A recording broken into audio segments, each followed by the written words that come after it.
If we do a quick experiment, we will quickly understand the selective nature of memory, how we attend to certain highlights, and simply disregard almost all the details of our lives.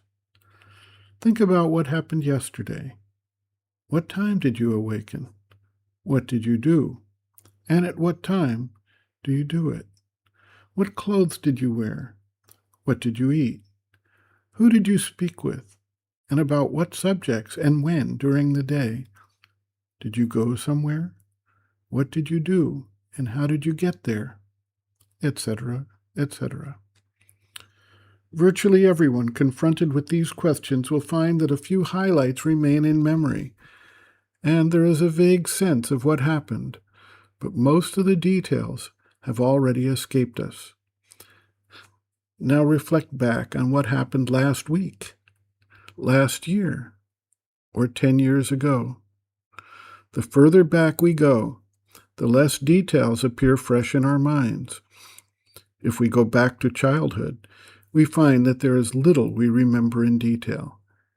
We may remember certain events, awards, traumas, major embarrassments, major triumphs, and even for these things, we remember they happened and key circumstances surrounding them, but not all the minute details.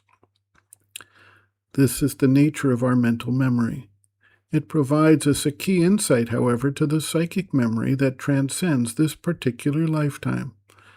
There is a reason that those who have looked deeply into these matters have determined there is a wiping out of active memory of the external life the soul may have experienced in past incarnations.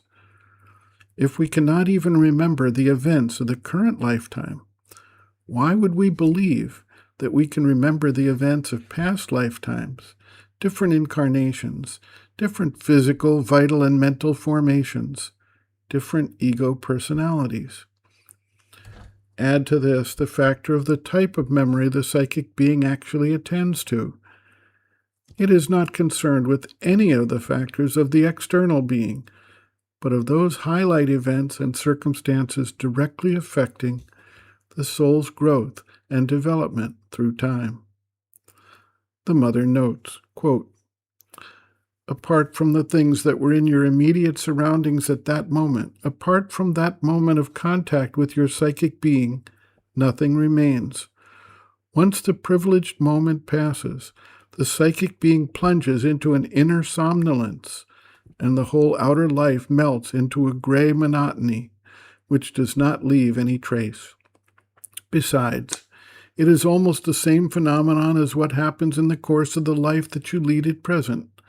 Apart from those exceptional moments, when you are at the summit of your being, mental or vital or even physical, the rest of your life seems to melt into a kind of neutral color which has no great interest, when it matters little whether you were at such a place instead of being at another, whether you did this thing or that.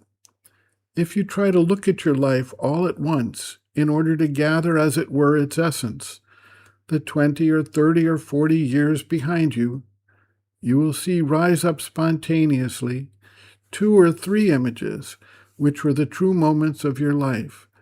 The rest is effaced. A kind of spontaneous choice works in your consciousness, and there is a tremendous elimination. This will give you a little idea of what happens in regard to past lives, the choice of a few select moments, and an immense elimination." End quote. Reference, Sri Aurobindo and the Mother, The Psychic Being, Soul, Its Nature, Mission, and Evolution, Section 4, The Afterlife and Rebirth, page 155.